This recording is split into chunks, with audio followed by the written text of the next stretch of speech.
newcomers. Yeah, we're up to 20. Well, thanks for being here, everyone. This is exciting. I'm glad that people are interested in this topic.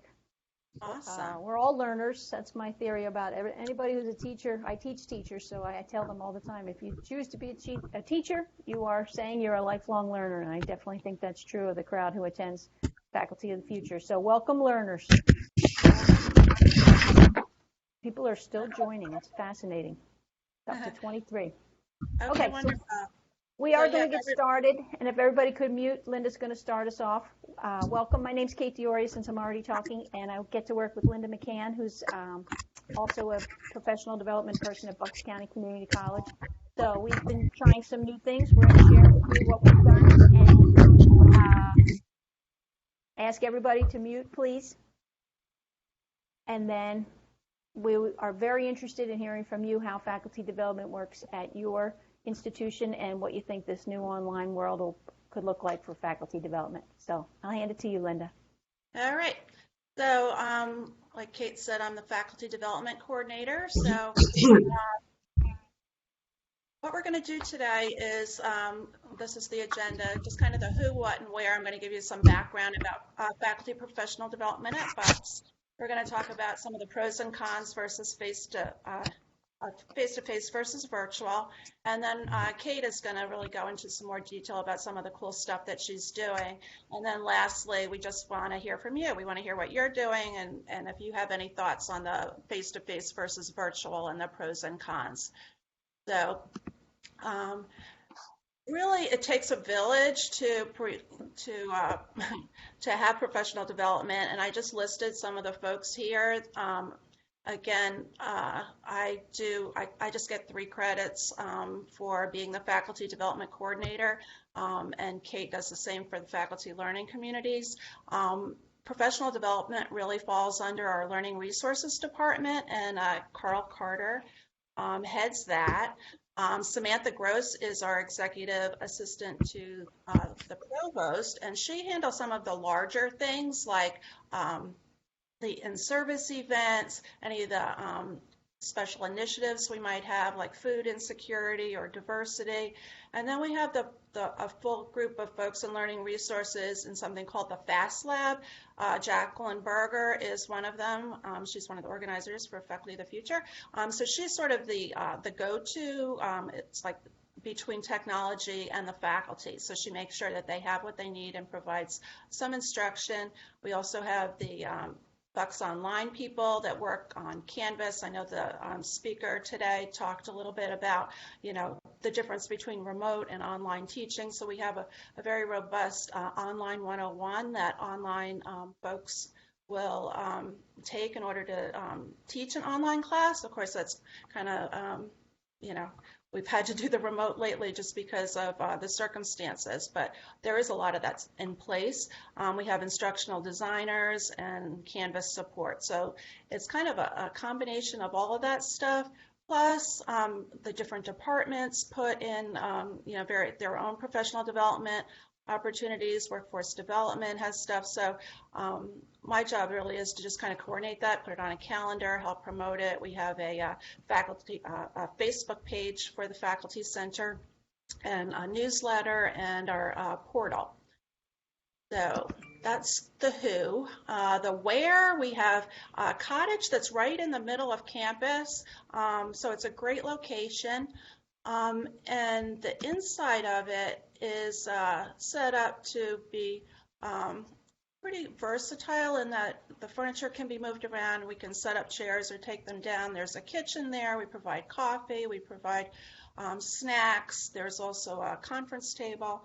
So it's very useful. And then the learning studio in the library, again, is virtual, is flexible furniture and so forth. We have a lot of nice physical facilities. So the what, we have a few large events during the year. The in-service, of course, which most of you have in the fall and the spring. And Samantha Gross, as I mentioned, she is in charge of planning that. We have a big technology day, the beginning of January, and typically have about 120 folks from campus that attend. It is after the fall semester ends and before the spring semester begins. So if there's no snow, we have usually a great day of presentations. And then, of course, this Faculty of the Future, which runs either the end of May or the beginning of June. I mentioned that Learning Resources Department as kind of being the hub for the Center of Personal and Professional Development, where we have instructional design, accessibility, Canvas and online support. Just talk a little bit about institutes for a minute. We do provide a stipend for various institutes.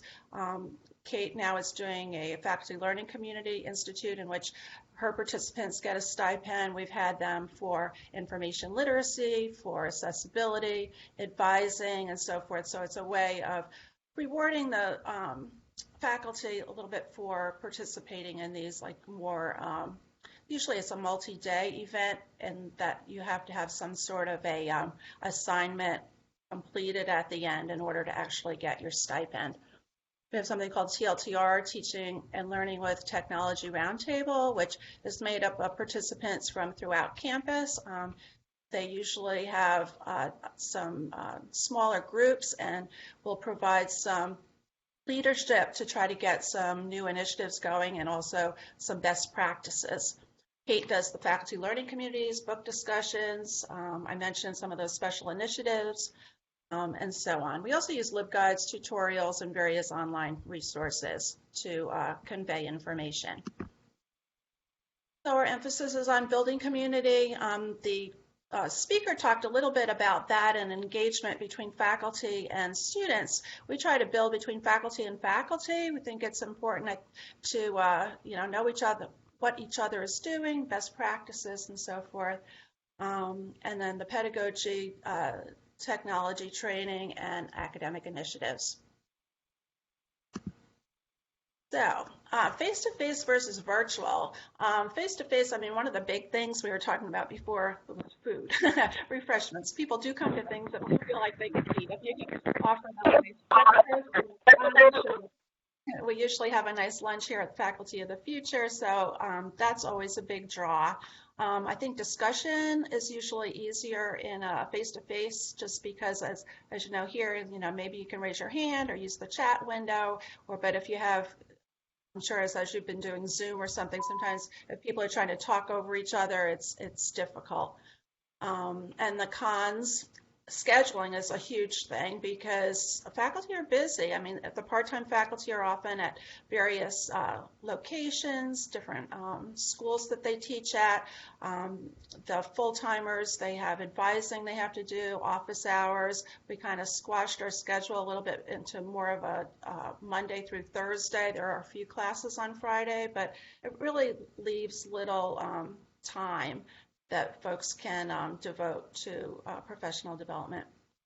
We also have 3 campus locations. One's down in Bristol and one is up in Percy. Especially Percy is about 45 minutes away, and sometimes our faculty live in Quakertown, which is like an hour away. So for them to come down to Newtown for a professional development event is difficult. So, all right, and then the virtual, it's worked out nicely in that there's a minimum time commitment. You can join it in your own house, easy sharing of documents, easy to record. It does have the chat feature. Conversation, as I mentioned before, can be difficult and the lack of visual cues. So at this point, I just in the chat window, you can write your thoughts on face-to-face versus virtual professional development, and perhaps what's worked for you or what hasn't. And then also we're going to look at this chat at the very end, and you can share some of the things that you're doing. So at this point, I'm going to turn it over to Kate. Okay, thank you, Linda. Sure. I'm Kate Dioria. I am full-time faculty in the education area, and so my background is all about learning. And then I pursued the Pennsylvania Instructional Coach endorsement, which is like a certification but just smaller. And this is a big movement in the K-12 schools. They call them professional learning communities, or PLCs, and a lot of K-12 school districts are implementing this as the way they do what they do. So it's not an initiative, it's kind of a framework to do all your initiatives. And Aww. I tried to do that at Bucks. There's a few components that don't translate as well from the K-12 to the higher ed environment, so we've sort of been playing around with this. I felt very lucky that I brought this to Bucks and said, hey, can we try it?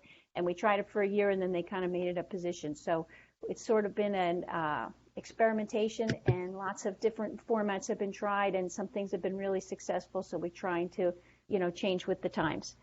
The focus of all learning communities are two things: focusing on student learning, as in measured results, and focusing on collaboration, that it's not a top-down administrative push, it's a faculty teamwork kind of thing. And that has really been the magic, the collaboration piece. Less so on the measuring of results. Like in a K-12 setting, you measure everything and come back to it. We're working on that, but the collaboration piece. So our two biggest principles with faculty learning communities over time, I found that faculty really want to learn. This is my most motivating thing about working, especially at the community college. The number one thing is student learning. People care about students, and they want to learn as individuals so that they can better serve the students. It's a very sincere desire to learn. When I first started this stuff, I'd have some kind of big things that were voluntary that happened over weeks, and people wouldn't be able to keep up, and they'd see me on campus and say, oh, I wanted to come to that thing, or they'll stop me and say, oh, I tried that thing you talked about, and here's how it went. There's a real thirst for this learning, and there's a real desire and an urgency to bring our best practice and new ideas to connect with students. So that, to me, is the magic. If we can connect with that faculty desire to learn and make it a collaborative thing, it really is teachers as learners. Again, I said at the beginning that they really have a desire to learn. So I lost my train of thought. So we're focusing on collaboration.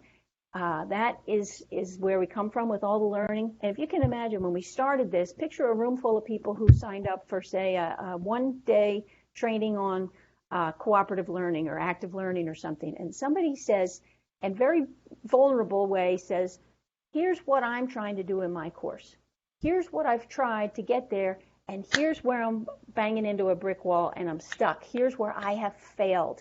It takes a lot of feeling safe for a faculty member who is an expert in their field of expertise and an accomplished person to say, I'm failing, I'm struggling, I'm not getting where I want to get. But in this faculty to faculty setting, those are the conversations that bubble up really naturally. And then here's what happens. The person across the room says, oh, I've done that. I tried something like that in my class, which is a little different. Here's how it worked for me. Another person says, I did something similar, and here's what I struggled with, and here's how I found. And they'll literally get up and walk across the room and talk to each other and show each other and pull up their Canvas page or tell them the tool that they used. That's the magic. And so it's not me. I start and finish everything by saying I'm not the expert. It's not me pushing the content towards the ride bike. Yeah, ride bike and we'll have some lunch, okay? It's not me pushing the content towards the learners. It's the learners working together. So there was one other thing I wanted to say there. Hey, somebody out there, could you mute, please? That energy, that rewarding. Oh, I know that it's rewarding for the person who gets to share too. They all came. I like the big teeth; they're great. They all came to learn.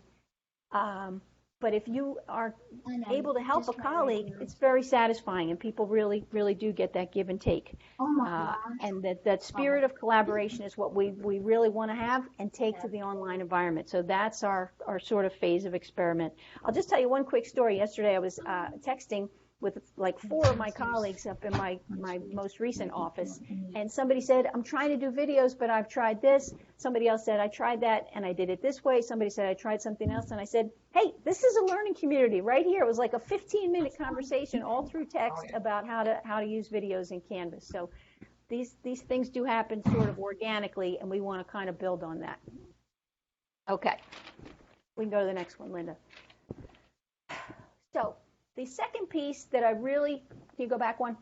The second piece that I really want to make sure everybody is aware of is that this idea of learning science has just exploded in the past couple of years. All of these books are out in the past couple of years, and there are mountains of research that says, here's how learning works. What we think intuitively and what we experienced as learners is not really it. We have to make some changes as teachers to really get the learning. And more importantly, we as teachers at the college level have to teach our students how to learn. Reading and highlighting do not work. Quizzing works. So all of this research, Powerful Teaching is a brand new book from Pooja Agarwal. She's like my new favorite person.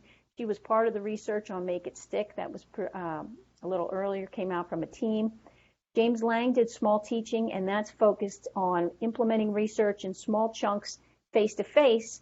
He's out on a book tour promoting this approach to learning, and Flower Darby says to him, well, how do you do it online? And he says, I don't know. And she says, well, let's write that book. And then the book that I'm doing the book group on now is Small Teaching Online. So this is all research-based. None of this is anybody's opinion or a fad. It is based on research. So if you're new to cognitive science or learning science, I would strongly suggest one of these books. And Linda, if you go to the next slide, if you want to sort of dip your toe in the water, there's some websites that are really, really fantastic. Retrievalpractice.org is Pooja Agarwal. Her book information is there. There are tons of resources, little booklets you can print out, posters. This book here is called Understanding How We Learn. It's very inexpensive if you want to start with that. It's like a little paperback. And the learning scientists have a website they have 6 strategies. The top 3, I would say, are retrieval practice, which is using quizzing as a learning tool, not an assessment tool. Students hate it at first until they see how much they learn, and then they're totally on board.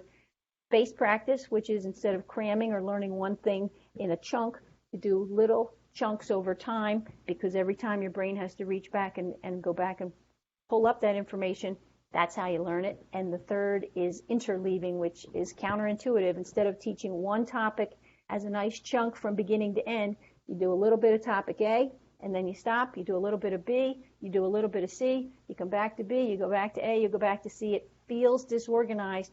Your brain has to work harder, and it results in better learning. So these are the science-based learning strategies that we can also share with faculty. They're experts. They have PhDs in chemistry.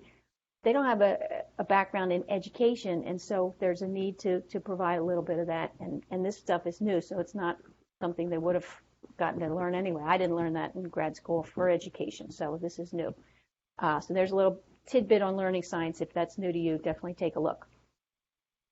Okay, so Linda, we can go to the next one. So the big question becomes, all this great stuff is happening face-to-face. All this learning science is coming in, and now we're trying to meet people online. We were finding that our attendance face-to-face before we got shut down was dropping.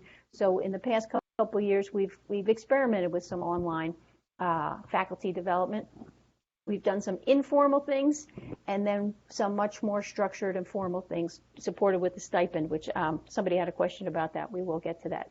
So one thing Linda mentioned that I hadn't really thought about is this monthly newsletter. Linda puts out a beautiful newsletter with graphics and pictures and links and details. So at least the faculty are seeing, oh, these are some topics that are sort of interesting. Some of them are connected to what I teach, maybe not, but they're at least getting exposed. And we have the intranet, it's called My Bucks for us, but whatever you have, I'll just put out a little article or share one of those websites and say, here's something interesting. If you have a minute, click on this link, to just get the word out, a little dribs and drabs that this stuff's out there.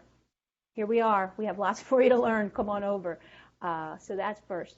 Then we started this kind of casual Zoom Fridays that I just said, hey, we're working on a topic. If you are interested in this topic, show up at Zoom on Friday at noon, and we'll see what people are using. So again, I do some research, but I'm not, the total expert. People show up and share. And then one week, we had such an interesting conversation that the person who did have experience, just another faculty member, said, if you want to continue this conversation, let's have another Zoom Friday next week. So the next week she prepared and shared. And, it was really gratifying to her to say, this is what I've used and how useful it's been. It was about the Zoom breakout rooms, and nobody had even heard of Zoom breakout rooms at the time, if you can remember those days. And to be able to share. And again, faculty were able to say 45 people showed up online on a Friday, right as, early into this shutdown, and said, I don't get it. I don't know how you're doing that. I don't know how to do it. Should we use Zoom? Should we not use Zoom? Should we record it, not record it? How do you record it? People were very comfortable saying, I need help. I'm not at my comfort level, and I'm willing to share that because I feel safe here and I feel that people will help me. So that's been kind of interesting. Kind of a one step up. Over the winter break, I tried a thing called Do One on Day One, just to say, look at your spring courses. Is there something you want to implement from the very first week of class and maybe over the semester? So people were exploring like a weekly quiz, a learning quiz, not an assessment quiz, but as a learning tool. People were experimenting with videos each week as an introduction in their overview module to connect with students and bring their personality to the class. So I had a small group who wanted to implement different things, and we just interacted. There was no stipend there, but they just were interested in connecting with some of the resources and saying to each other, I want to do a little bit better at this, and they kind of got a plan and put it in place. The book groups have been interesting. We set them up in a 5-week format, and when we did them face-to-face, we met in person the first week. Then they had a week to explore the research, read the book, I have a lot of other stuff online, find stuff that's useful to them, attached to a course learning goal. And we got together the third week and they said, this is what I'm kind of sort of thinking, this is what I'm interested in, lots of collaboration. The fourth week, they do the work, and the fifth week, they share their project. That is a paid learning community, or the institutes have $250, and this is from the college to support the idea that you're going to show up for 5 weeks, invest in the reading, the work, the discussion, come up with a project, make the project, and actually implement it in the class. So to me, the $250 is a small token to say we value this work, and we know you just aren't going to show up for 5 weeks of work on your own time, although we do a lot of work at home on our own time. But it's a nice way to say, thank you, we value what you're doing. So that does come from the budget of learning resources, and I'm very, very grateful for that. So my book group right now, I have 16 people. I was only really budgeted for 12. 16 showed up, and magically they were supported. So I'm very, very grateful about that. We also had a colleague of mine is very, very committed to sustainability and climate action, we called it, and wanted to say this topic connects with every department in the college. So could we find one person in every department to be the climate action person and say, what does climate change connect to what we do? So even like the legal parts of it in our paralegal program, and an artistic approach, and the business approach, how businesses are becoming more environmentally aware and making that a positive business strategy.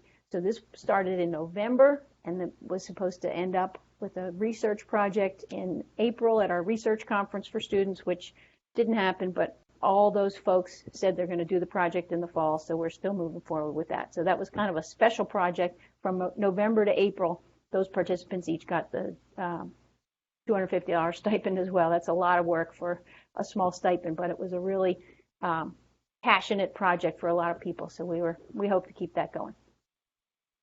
So that's the small, medium, and large of how we've tried to connect this idea of faculty learning communities in an online environment. Okay, Linda. So the book group specifically, last summer we tried it. I tried it in the summer, and it was fantastic. People engage in the discussions and read outside stuff and find more stuff and share it. Like, people really were going on fire with this. Then I was all fired up and started it in the beginning of the fall semester. During the semester, big surprise, it was not nearly as engaging because the semester just takes on a life of its own, and all those great intentions you have for all those things you're going to do sort of drift away. So there was a gigantic difference between last summer's book group and right at the beginning of the fall semester. I thought, if we get them at the beginning, no. I have decided doing anything during the semester happens in the first half of the semester only. By the second half, myself included, things start to fall apart. So we do this in the first part. But for the book groups, for now, we've backed it off to be just in the summer. So they do volunteer. It's that 5-week format. Last summer we did it completely online, and the same kind of format where you You engage with the book and the outside resources, come up with a way to apply it to a course, create and implement the project and do it in your class. And then they do get the stipend at the end. The summer one, tons of interaction. You should see people are posting, you know how faculty like to talk, big, long posts and responding to each other and sharing outside resources. This has been very rewarding. So Linda, we can go to the next one. This summer, I tried to bring Zoom in, back when I thought Zoom was new and everybody loved it. But the idea, just like this, to have some interaction and build some community and try to get that face-to-face piece. So I have my second Zoom session on Tuesday. I'm really looking forward to it. Again, week 1, 3, and 5 out of a 5-week book group to say, here's what I'm kind of thinking. Do you have any suggestions? What tools would you use? What have you tried? You know, getting that feedback to do the project in a collaborative way, not just the solo way online. If we can replicate that online is the goal, and I'll be interested to hear your suggestions if you've had any good luck building community of faculty learning in the online environment. That's what we're working on, and we're still in the learning phase.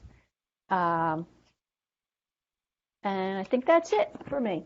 That's our update on faculty learning communities in the online environment. And Linda, you can tell us some of the data. Yeah, we were just looking at, as we had mentioned, some of the face-to-face we really struggled with because sometimes Kate would, for instance, try to pull a group together, and it would just be kind of disappointing to have, a couple of people show up for something after, perhaps you've ordered some food, you made the effort to get to campus for it, whatever. So, I mean, typically a lot of the things would be like 10 people or less.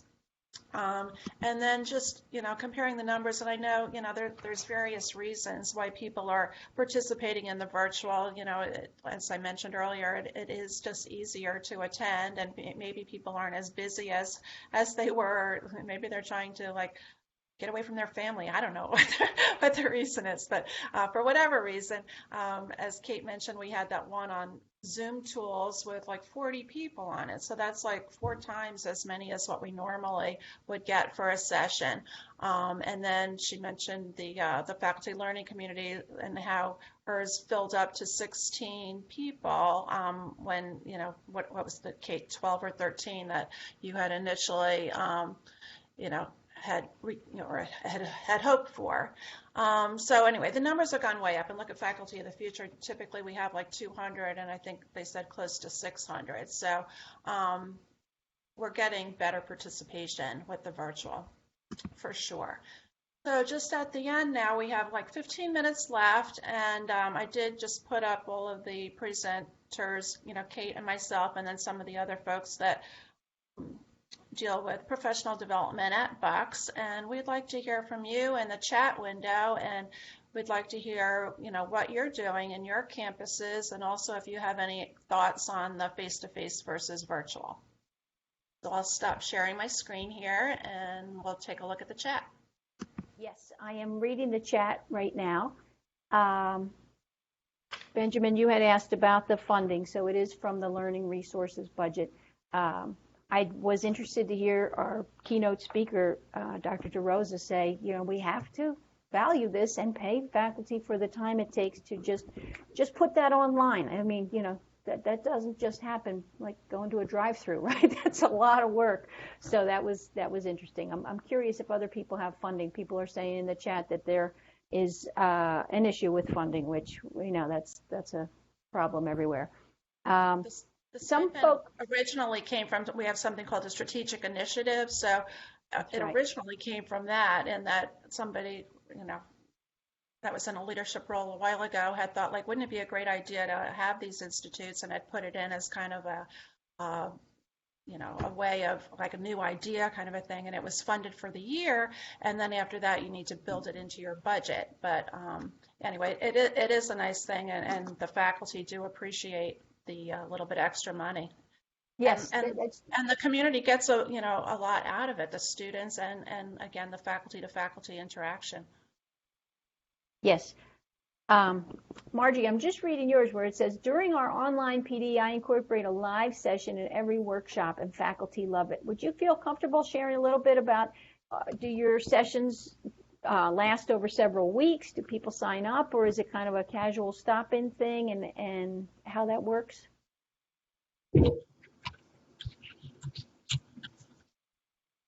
Sure. Hi, this is Margie. I am the instructional designer slash Canvas administrator for Pierce College in Philadelphia. And I'm currently, I came up with an idea to create let me back up. I work in faculty support slash academic operations, where all we do is support faculty.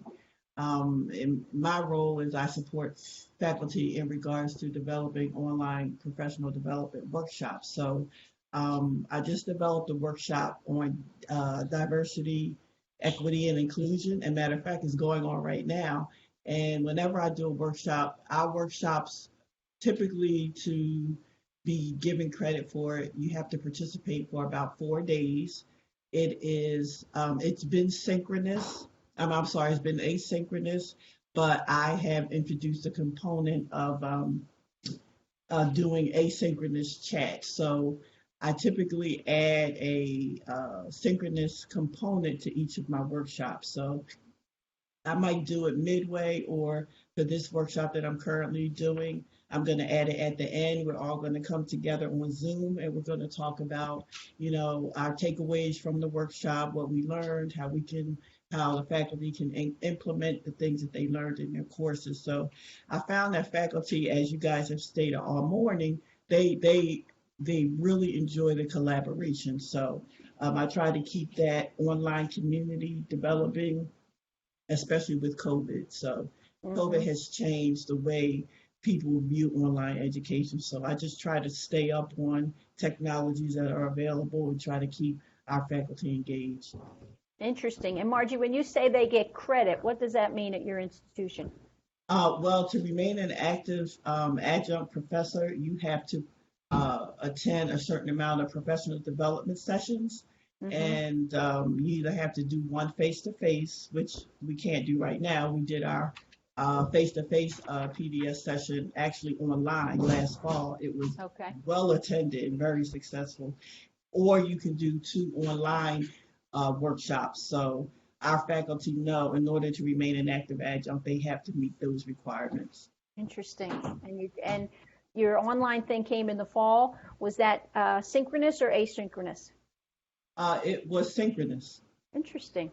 All right. So we've been using Zoom. I introduced Zoom to the college about 3 years ago. So we've been using Zoom. My faculty are up to speed on how to use it and how to incorporate it in classes and things. So. That's great. That's really neat.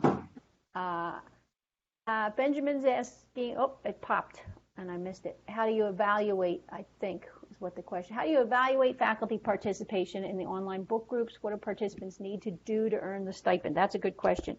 The structure of the online book group is active engagement each week, so they need to attend the Zoom in week 1, 3, and 5. They need to participate in the discussions, and then they need to create an actual plan for a project to implement in a course that lines up with some learning goals for that course, and they need to implement it. So there's a project sheet that says, here's the course goal, here's what I'm currently doing, here's how I want to change it, here's my specific plan that I'm going to implement, and then that, actual making a substantial change to a project or assessment or a course activity is what we're trying to do, is, take the learning and act on it. And when they actually do that, then that counts as completing and being eligible for the stipend.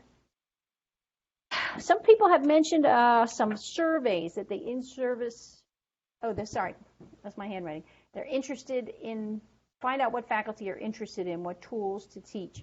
This is sort of like a chicken and egg thing for me sometimes. If I go and ask for help, then I'm given options, right? And as the faculty person, I'm saying, I want to meet this need, I want to solve this problem. And now if I'm given a menu of options, I loved how the speaker today said, just give me 2. I don't want to hear that there's 15 different ways to do videos. I have to do a video. I need to learn one thing, and I want to learn it and do it well. So sometimes I feel like I don't want to be asked my opinion. I want to be told, here's a great tool that will work for your need. Does anybody ever feel like that you ask for help and then you're given 25 choices? It's like, there's now 15 kinds of Oreos. I just want one. I just want to get the job done and not have to research 15 kinds of tools. And technology folks love all the tools and we need them to be those experts, but I don't want to be an expert at 15. I just want to be, I guess I sound lazy or grouchy or something, but that is a frustration for me.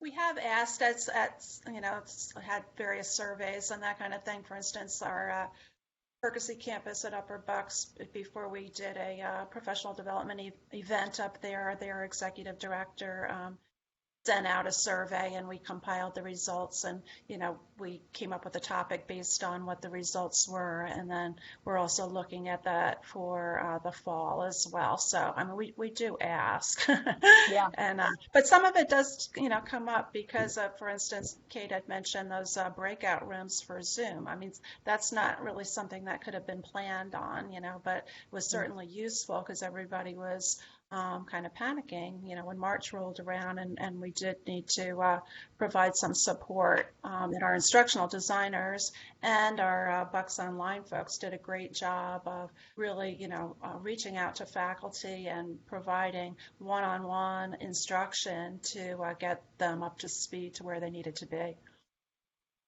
And I would say, just like the collaboration among faculty, if you have a relationship with that instructional designer, I worked with somebody at Bucks and she mentioned something, and I'll say, I can say this to you because I trust you. I don't know what you're talking about.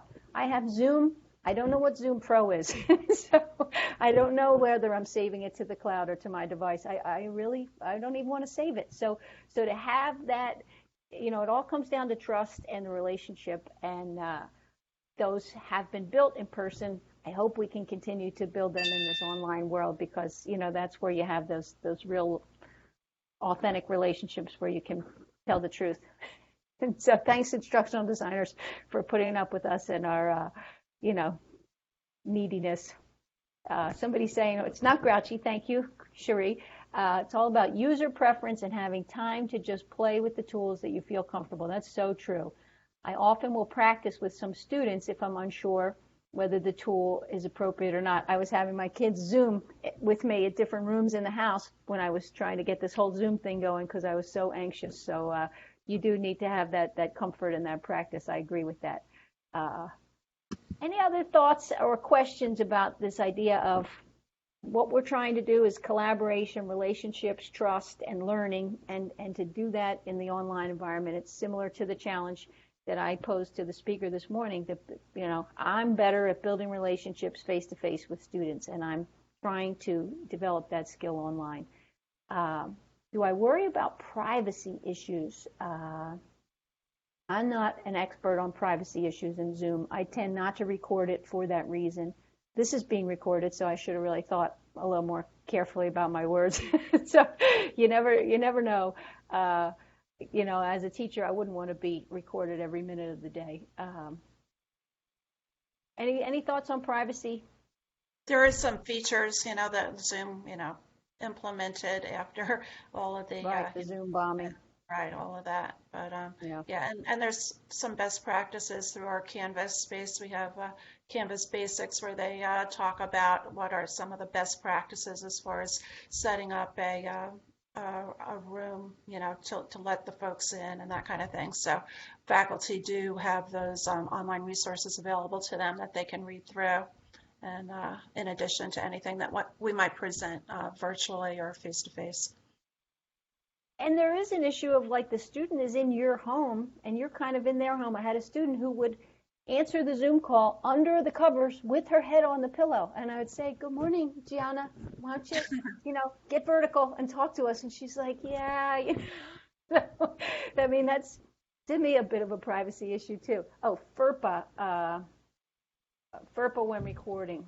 I don't know. You do have to get everybody's permission to record. But I would say that Margie's asking again about FERPA and privacy.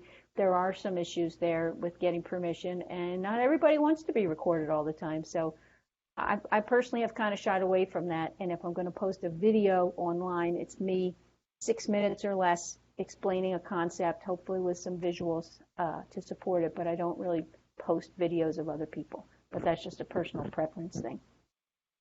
Somebody had a question back here. I didn't get to read the whole thing. Universal faculty development. This is from Helen. More urgent. With this pivot, the crowd we bring in for faculty development tend to be the people who are already engaged. Yes, our repeat customers, Helen, we have this. With thinking and learning about pedagogy, we are preaching to the choir. I agree with you, and I still think it's valuable. It's harder to bring in other people, more senior people. This is more urgent now. It's very true. We do get repeat customers. I think that they are leaders and that they take their learning out and share it, and has a very positive ripple effect. I do feel that there is an opportunity to get that next layer of folks who are not going to jump right in and sign right up. My dean has allowed me to share some little infomercials in our department meetings, and that has been a phenomenal way to just say, hey, here's a cool thing we're talking about, and here's just a little bit of information, and then people sort of get interested that way. So I do think I would like to have a way to connect with people who are not yet signing up. Does anybody have any suggestions for how to get past our frequent flyers and to the next layer of folks who are not as likely to sign up on that voluntary basis? A good question. I do think the virtual has helped. We have we had that one with the 40 different folks. We had some people that we hadn't seen before. That's very true. So so maybe that's true. The less formal ways to just kind of show up, like in that Zoom Friday thing, you could just show up and listen. You didn't even have to unmute or show your face or anything. You could just listen to the conversation and see what are people talking about. And it's also easier to pop in and pop out. So if it's not your cup of tea, or the other thing with virtual is, like, a lot of times this is really a bad thing, but like, people will multitask. They might be doing and not paying full attention, but maybe it's better that they're at least hearing something, and doing something else. I don't know. Right, I agree with that. Another thing. Go ahead, Brent. I haven't actually tried this yet, but it just occurs to me now that I have tried this. That individual invitations are really the best way to get people to come, rather than, that is true. But how do you get that? If you don't know everyone, you can leverage your leaders by asking them to send individual invitations to upcoming events. Right. But yeah, just word of mouth. Really, people have to think like, oh, this email is for me, so I'm going to actually open it. That is true. We have been shared. That's been shared with us in the past. With that climate action thing I was telling you about, we had one person in every department, and the deans agreed to give a little chunk of the department meeting time to say, hey, we're doing this climate action thing. Everyone's invited to participate. Here's how I'm participating as a member of this department, and if you'd want to talk to it. So that had a bit of a ripple effect too. The invitations are a great idea. Sometimes people will attend when someone from their department presents. Yes, so sort of spreading the spotlight around and highlighting folks in different departments, and then they'll get their department peers connected. That's a good one. Any other thoughts on how to connect with the faculty learning in this online environment? Also, I think our Facebook group helps some, because that it's a closed group, but as opposed to like our MyBooks, our intranet, you can say things, so if one of the faculty members can't attend something now, maybe they'll say, I'm so sorry I can't attend now, but I'm interested, before my fall class starts, are you going to offer it again? So there's that opportunity for dialogue virtually, which is kind of nice. Mm-hmm. I agree with that. Yeah. One other thing I wanted to mention.